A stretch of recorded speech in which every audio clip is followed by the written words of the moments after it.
Welcome to Chapter 15, Workout Problem Video. Problem number 1, Bank Transactions.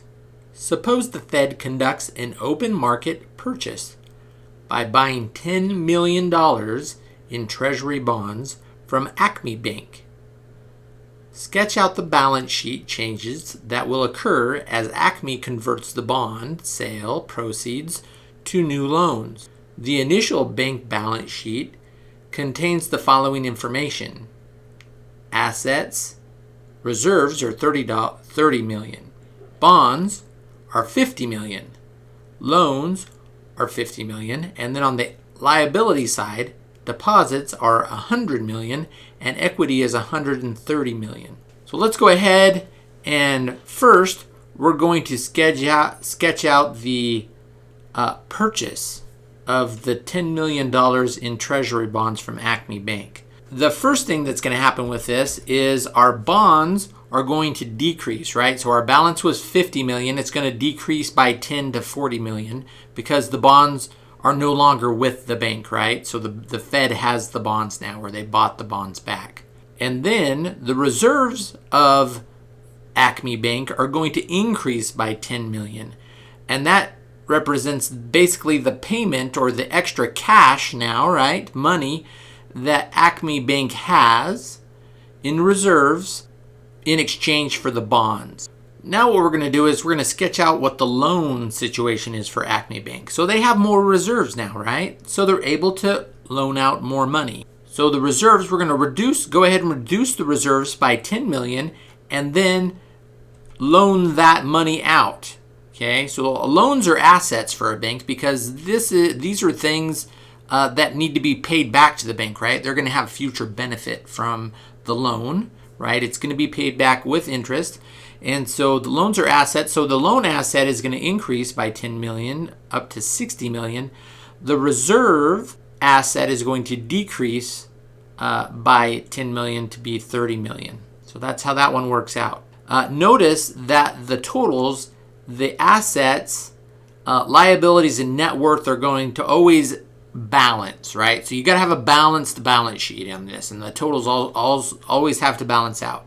So our next one here is problem number 2, open market. Suppose the Fed conducts an open market sale by selling 10 million in Treasury bonds to Acme Bank. So now instead of buying the 10 million, they're going to be selling it to, selling the bonds, right, to Acme Bank. So we're going to sketch out the balance sheet changes that will occur as Acme restores its required reserves, 10% of deposits, by reducing its loans. The initial balance sheet for Acme Bank contains the following, right? So we have assets, and in the assets we have reserves of 30 million, bonds of 50 million, and loans of 250 million. The liabilities on that side there's deposits of 300 million, and the equity or the net worth is 30 million for the bank. So first thing we're going to do is we're going to show the selling of the bonds. And so our reserves are going to go down, right? We're going to take some of the money in our reserves and we're going to pay for the bond, exchange them for the bond, right? That's part of the transaction. So reserves go down, bonds go up.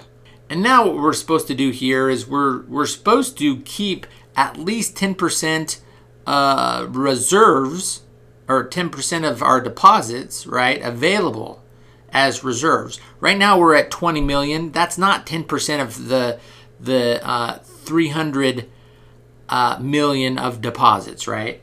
So we need to have at least 30 million in reserves to have our minimum reserve requirement that's set by the Federal Reserve. And so now what we need to do is we need to loan less, right? So we need to actually reserve that money in our reserves and not get it out there in loans. So what we're going to do is we're going to take back 10 million into our reserves, and that's going to come from another asset, which is loans, right? So we're reducing loans by 10 million. So we're going to say, okay, we're not going to loan out that 250 million. Instead, we're going to move it down to 240 million by 10 million, right? And instead, that money is going to be kept, that 10 million is going to be kept in reserves because we need at least 30 million in reserves, which is 10% of our deposits, or the required reserve on there. So that's problem number 2. Let's go ahead and go on to problem number 3. This one we're dealing a little bit with monetary policy, right? And we're talking about velocity of money. So as the supply of money increases or decreases, the central bank, the Fed, right, has control over that by either selling bonds or buying bonds, right, in the open market, or fiddling with the, not fiddling with, but, changing the reserve rate or our reserve requirement, right, or the overnight lending rate from the bank. So those are the 3 tools, right? Open market, the reserve requirement, and then the Fed lending rate. So those are the 3 things that can change the money supply. But let's show what the impact is. And we do this by taking our the money supply out there, and really we're going to be multiplying that by the velocity of money. So that's the time that, so as the 100 billion right here, the money supply goes into the market, the velocity is basically the multiplier, right? The amount of times the money flows through the market builds the GDP, right? Creates production. Okay, so really the money supply, as it's able to go through the market, the quicker it goes through, and the more transactions that happen, the more production that can be created through this level of money, I guess, right, is one way to put it. So this is really the answer for problem number 3 right here. So our 10 billion multiplied by 3, which is our velocity, gives us the change, or the increase, I guess, in this case, of GDP, right? So that's the increase of money supply is 100 billion. So it's going to increase our GDP by the increase of money times the velocity. Let's go ahead and go on to number 4. So suppose now that the economists expect the velocity of money to increase by 50% as a result of the monetary stimulus, okay? So the Fed is actually trying to stimulate the economy, right? And so it's going to, through the stimulus type activity from the Fed, it's going to increase the velocity by 50%. So we go back here and the velocity was 3, right? So an increase of 50% on that is going to be 3 times 1.5, right? That'll give us the 3, which is the original amount, plus another 0.5, which is another 50%. So now it's going to be, here's the answer right here, right?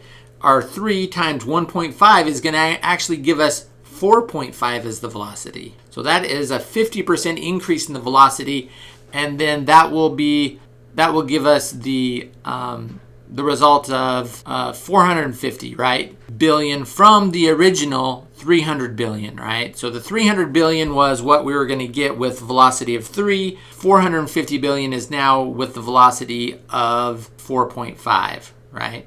And so I think there's actually a typo in this solution here, that the result will be 100 billion times the 3 times the 1.5.